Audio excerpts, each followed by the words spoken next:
La vida cristiana normal de la Iglesia por Watchman Nee. Cualquier cosa que llegue a ser un centro para unir a los creyentes de diferentes lugares, creará una esfera que incluye a todos los creyentes que se adhieran a ese centro y excluirá a todos los que no lo hagan. Esta línea divisoria destruirá el límite de localidad señalado por Dios y, en consecuencia, destruirá la naturaleza misma de las iglesias de Dios. Así que los hijos de Dios deben cuidarse de tener otro centro de unión aparte de Cristo, porque cualquier unión extralocal de creyentes alrededor de un centro que no sea el Señor amplía la esfera de comunión más allá de la esfera de localidad, perdiéndose así la característica específica de las iglesias de Dios. No hay otras iglesias en las Escrituras sino las iglesias locales. Los beneficios de la independencia. El método divino de hacer la localidad la línea divisoria entre las diferentes iglesias tiene varias ventajas obvias. 1. Si cada iglesia es gobernada localmente y toda autoridad está en las manos de los ancianos locales, no hay cabida para que un falso profeta hábil y ambicioso despliegue su ingenio organizativo al incorporar los diferentes grupos de creyentes en una sola federación vasta y luego satisfacer su ambición al constituirse a sí mismo como su cabeza. Roma nunca podría desplegar el poderío que tiene hoy si las iglesias de Dios hubieran conservado su terreno local. Donde las iglesias no están afiliadas y donde la autoridad local está en las manos de los ancianos locales, un papa es una imposibilidad. Donde hay únicamente iglesias locales no puede haber una iglesia romana. Es la federación de diferentes compañías de creyentes lo que ha introducido males en la iglesia de Dios, tal como el entremeterse en la política. Hay poder en una iglesia confederada, pero es poder carnal, no espiritual. La intención de Dios para su iglesia es que en la tierra ella sea como un grano de mostaza, llena de vitalidad y, sin embargo, casi imperceptible. Es la confederación lo que ha llevado a la iglesia de hoy al estado de Tiatira.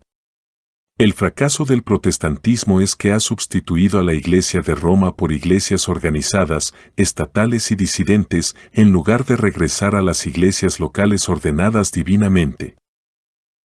2. Más aún, si las iglesias retienen su carácter local, la diseminación de la herejía y del error se evitarán, porque si una iglesia es local, la herejía y el error serán locales también. Roma es una ilustración magnífica del lado inverso de esta verdad. El predominio del error romano se debe a la confederación romana. La esfera de las iglesias confederadas es vasta, consecuentemente, el error está muy difundido. Es un asunto relativamente sencillo aislar un error en una iglesia local, pero aislar el error en una gran confederación de iglesias es una tarea completamente distinta. 3. La ventaja más grande de tener a la localidad como límite de las iglesias es que excluye toda posibilidad de que existan sectas. Usted puede tener sus doctrinas especiales y yo las mías, pero mientras nos dediquemos a mantener el carácter bíblico de las iglesias haciendo a la localidad la única línea divisoria entre ellas, será imposible para nosotros establecer alguna iglesia para la propagación de nuestras creencias particulares. Mientras una iglesia conserve su carácter local, estará protegida contra el denominacionalismo, pero tan pronto como lo pierde, estará virando en la dirección del sectarismo. Un creyente es sectario cuando pertenece a alguna persona o a alguna cosa aparte del Señor y la localidad. Sectas y denominaciones pueden ser establecidas solo cuando el carácter local de la iglesia ha sido destruido. En la sabiduría de Dios Él ha decretado que todas sus iglesias sean locales. Este es el método divino para salvaguardarlas contra las sectas. Obviamente, este método solo puede proteger a la iglesia contra el sectarismo en expresión. Todavía es posible que exista un espíritu sectario en una iglesia no sectaria, y solamente el Espíritu de Dios puede enfrentarlo. Que aprendamos a andar conforme al Espíritu y no conforme a la carne, para que, tanto en la expresión externa como en la condición interna, las iglesias de Dios puedan agradarle a Él. La vida cristiana normal de la iglesia por Watchman Nee. Capítulo 5. La base de unión y división. La formación de iglesias locales. En el capítulo anterior observamos que la palabra iglesia fue mencionada solamente 2 veces en los evangelios, se usa con frecuencia en Hechos, pero en este libro nunca se nos dice de un modo claro cómo se formaba una iglesia. El capítulo 2 del libro de Hechos habla de la salvación de aproximadamente 3.000 hombres y el cuarto capítulo de otros 5.000, pero nada se dice de cómo estos creyentes llegaban a formar una iglesia. Sin una sola palabra de explicación, el capítulo siguiente se refiere a ellos como la iglesia, y vino gran temor sobre toda la iglesia. 5:11. Aquí las escrituras llaman a los hijos de Dios la iglesia, sin siquiera mencionar cómo llegó a existir la iglesia. En Hechos 8:1, inmediatamente después de la muerte de Esteban, la palabra iglesia se emplea otra vez, y la relación en este caso es más clara que antes. En aquel día hubo una gran persecución contra la iglesia que estaba en Jerusalén. En este pasaje, es obvio que los creyentes en Jerusalén son la iglesia en Jerusalén. Así sabemos ya lo que es la iglesia. Se compone de todos los salvos en una localidad dada. Más tarde, en el transcurso del primer viaje misionero de los apóstoles, mucha gente fue salva en distintos lugares por medio de la predicación del Evangelio. No se menciona cómo ellos llegaban a formar iglesias, pero en Hechos 14:23 se dice de Pablo y Bernabé que constituyeron ancianos en cada iglesia. Los grupos de creyentes en estos diferentes lugares son llamados iglesias, sin ninguna explicación de cómo llegaron a ser iglesias. Ellos eran grupos de creyentes, por eso simplemente eran iglesias. Cuando varias personas en algún lugar eran salvas, espontáneamente llegaban a ser la iglesia en ese lugar. Sin introducción ni explicación alguna, la palabra de Dios nos presenta tal grupo de creyentes como una iglesia. El método bíblico de fundar una iglesia es simplemente la predicación del Evangelio, ninguna otra cosa es necesaria ni permitida. Si la gente oye el Evangelio y recibe al Señor como su Salvador, entonces ellos son una iglesia. No hay necesidad de más procedimientos para llegar a ser una iglesia. Si en un lugar alguien cree en el Señor, se da por sentado que Él es un constituyente de la iglesia en ese lugar, no hay ningún otro paso necesario para hacerlo un constituyente. No se requiere de él un ingreso subsecuente. Si él pertenece al Señor, ya pertenece a la iglesia en esa localidad, y puesto que él ya pertenece a la iglesia, este hecho no puede estar sujeto a ninguna condición. Si antes de reconocer a un creyente como miembro de la iglesia insistimos en que se incorpore a nosotros o en que renuncie a su conexión con otro lugar, entonces nuestra iglesia definitivamente no es una de las iglesias de Dios. Si imponemos alguna condición a la afiliación de un creyente en la localidad, adoptamos de inmediato una posición que no es bíblica, porque su calidad de miembro de la iglesia local solo está condicionada a que sea un creyente que reside en esa localidad. Todos los salvos que pertenecen al lugar donde vivimos, pertenecen a la misma iglesia que nosotros. Al decir iglesia, me refiero a una iglesia bíblica, y no a una organización hecha por el hombre. Una iglesia local es una iglesia que incluye a todos los hijos de Dios que vivan en una localidad determinada. Notemos bien que nuestra base para recibir a alguien en la iglesia es el hecho de que el Señor ya lo recibió. Recibid al débil en la fe, porque Dios le ha recibido. Ro. 14:1, 3. Por tanto, recibíos los unos a los otros, como también Cristo nos recibió. 15:7. Recibir a alguien es meramente reconocer que el Señor ya lo ha recibido. El hecho de que lo recibamos no lo hace miembro de la iglesia, más bien, lo recibimos debido a que Él ya es un miembro. Si Él pertenece al Señor, está en la iglesia. Si no pertenece al Señor, no está en la iglesia. Si pedimos algo más que su aceptación por parte del Señor antes de admitirlo a la comunión, entonces no somos una iglesia en absoluto, sino solo una secta. Dentro y fuera del círculo. En cualquier lugar donde el Evangelio ha sido proclamado y la gente ha creído en el Señor, ellos son la iglesia en aquel lugar y son nuestros hermanos. En los días de los apóstoles la cuestión de pertenecer o no pertenecer a una iglesia era sencilla en extremo. Pero las cosas no son tan sencillas en nuestros días. Debido a que el asunto se ha complicado por causa de las muchas autodenominadas iglesias que excluyen a aquellos que deberían estar en la iglesia e incluyen a aquellos que deberían estar fuera.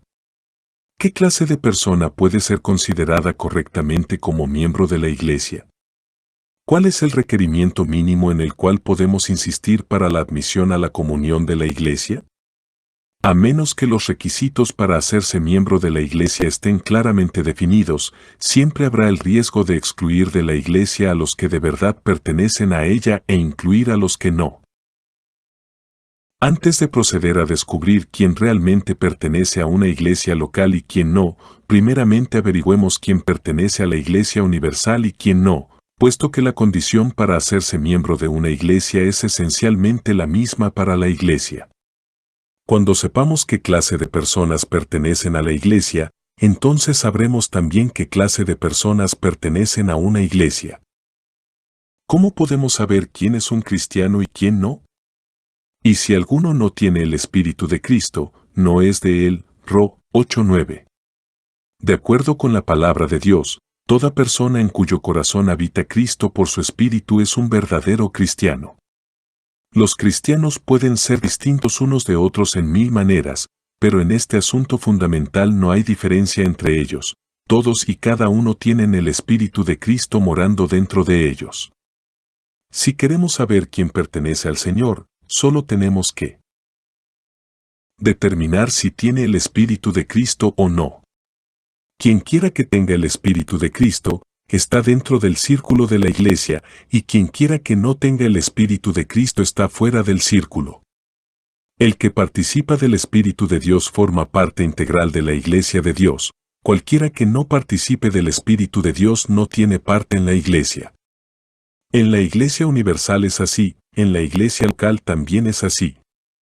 Examinaos a vosotros mismos si estáis en la fe, probaos a vosotros mismos. ¿O no os conocéis a vosotros mismos, que Jesucristo está en vosotros, a menos que estéis reprobados? 2 Cor.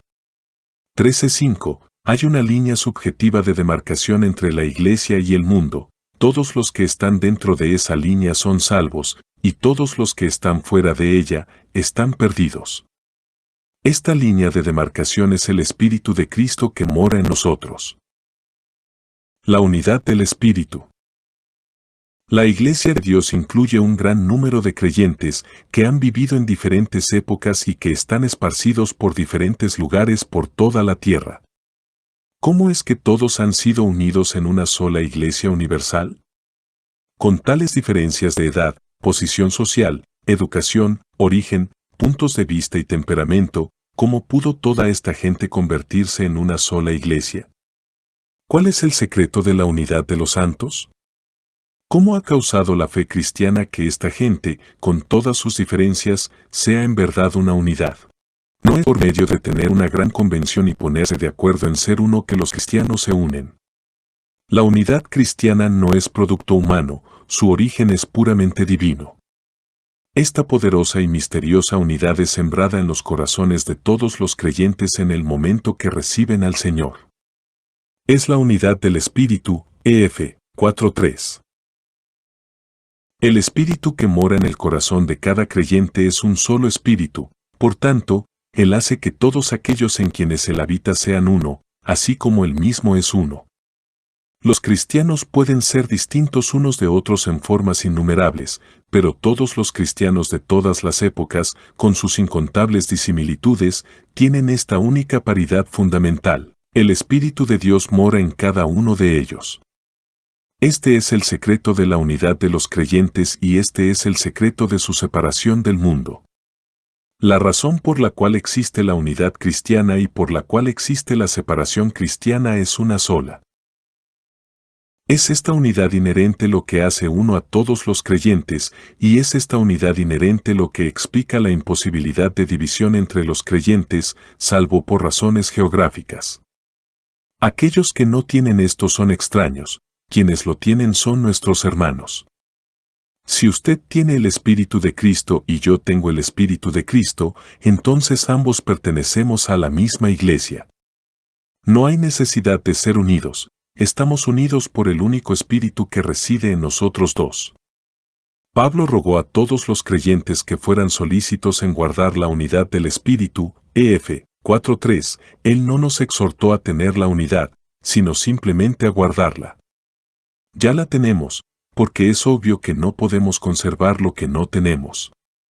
Dios nunca nos dijo que nos hiciéramos uno con otros creyentes, ya somos uno. Así que no necesitamos crear la unidad, solo necesitamos mantenerla.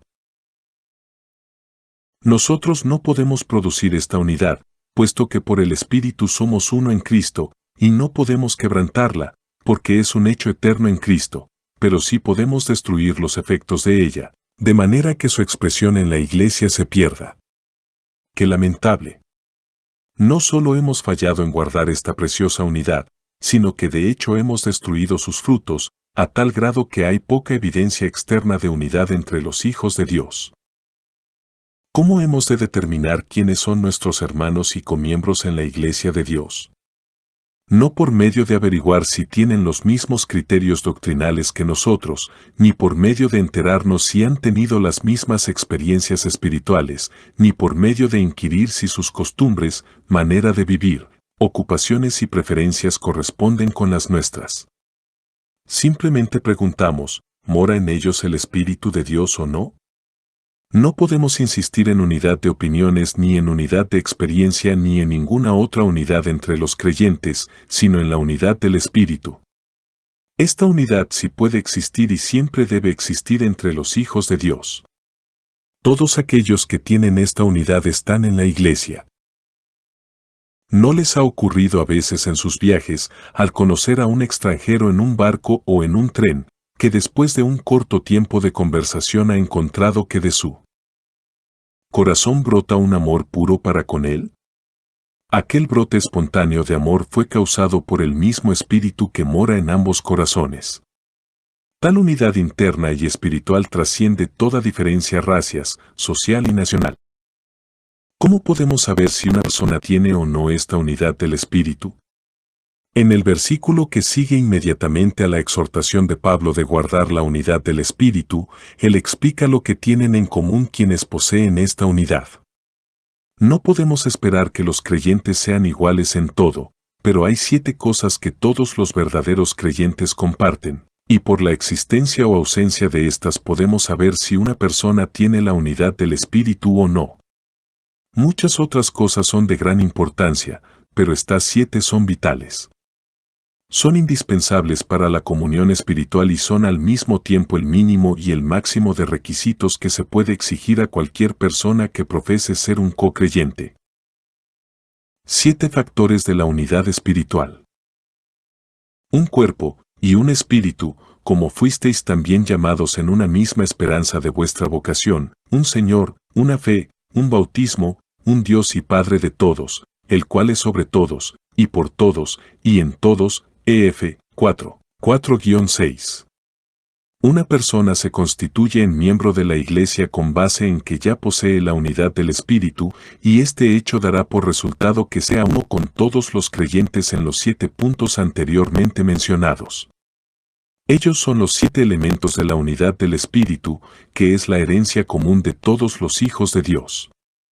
Al trazar una línea de demarcación entre aquellos que pertenecen a la iglesia y aquellos que no debemos exigir más que estos 7 puntos para no excluir a ninguno que pertenezca a la familia de Dios, y no nos atrevemos a pedir nada menos, para no incluir a ninguno que no pertenezca a la familia divina.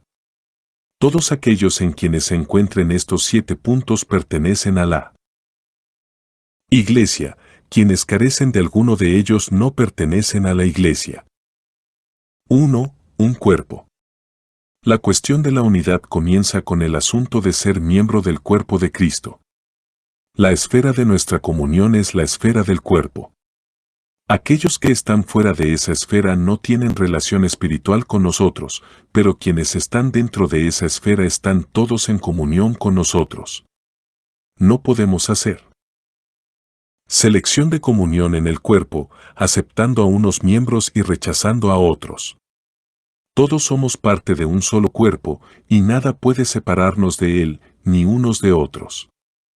Cualquiera que haya recibido a Cristo pertenece al cuerpo, y él y nosotros somos uno.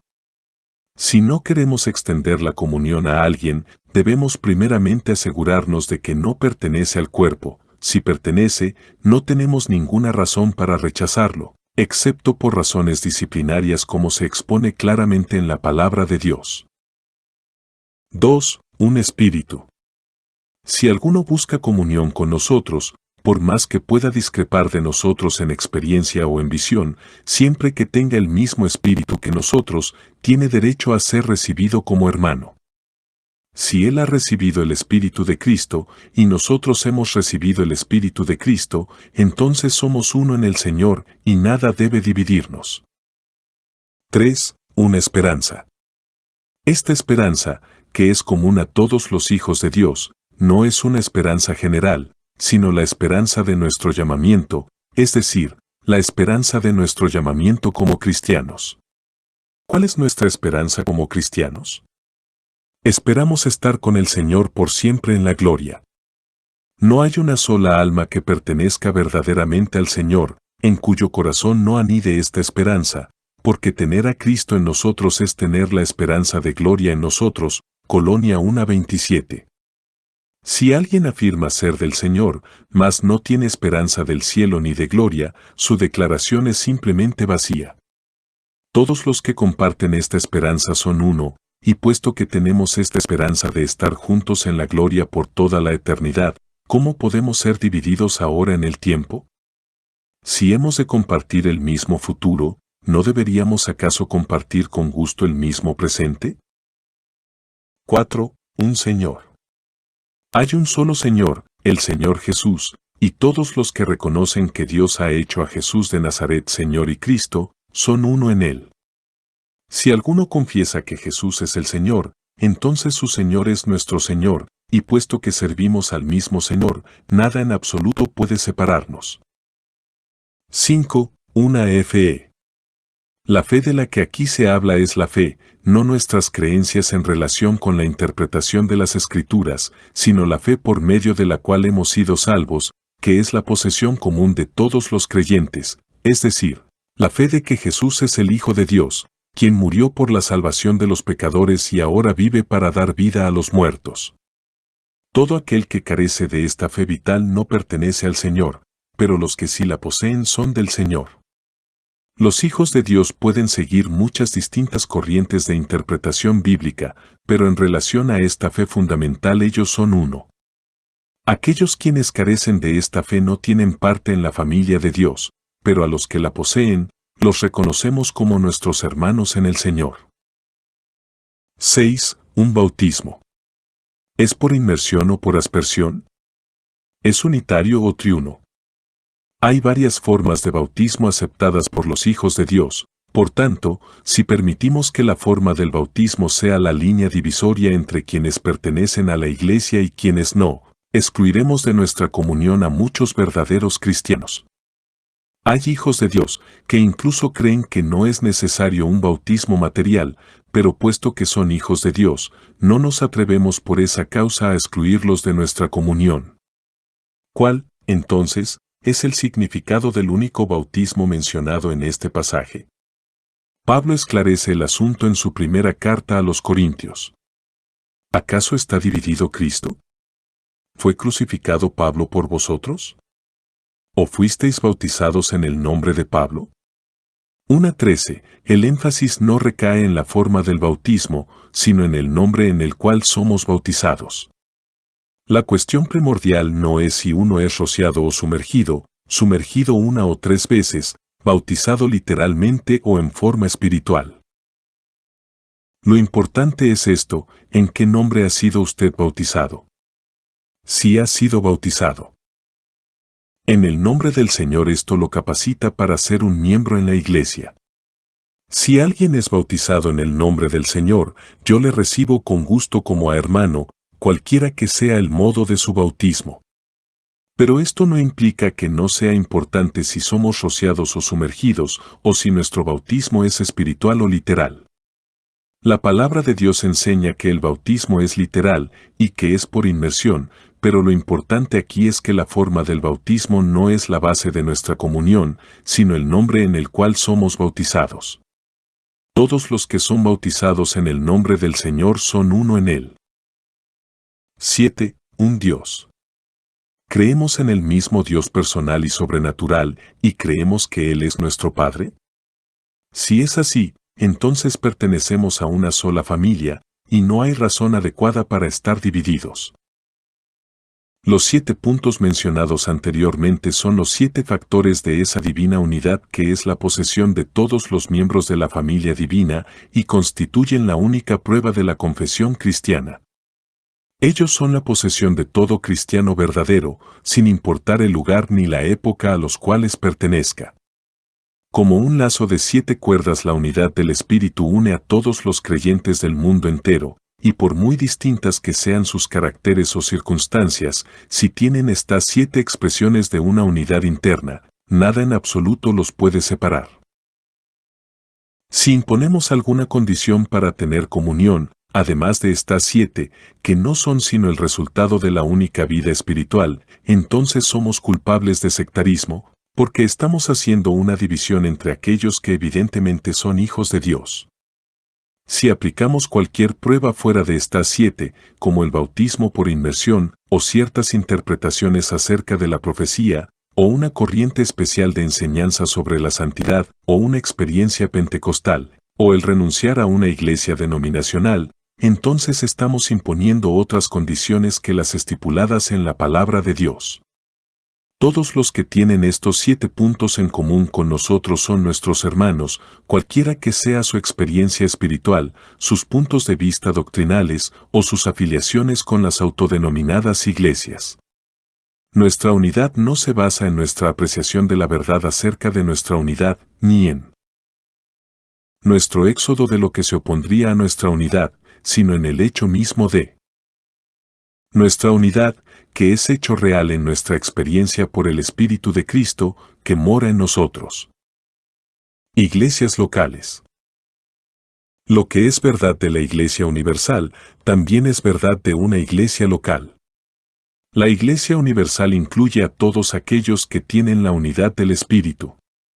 La iglesia local incluye a todos aquellos que, en una localidad dada, tienen la unidad del Espíritu. La Iglesia de Dios y las iglesias de Dios no se diferencian en naturaleza, sino solo en alcance. Aquella se compone de todos aquellos en el universo entero en quienes mora el Espíritu de Dios. Esta consiste de todos aquellos en una localidad en quienes mora el Espíritu.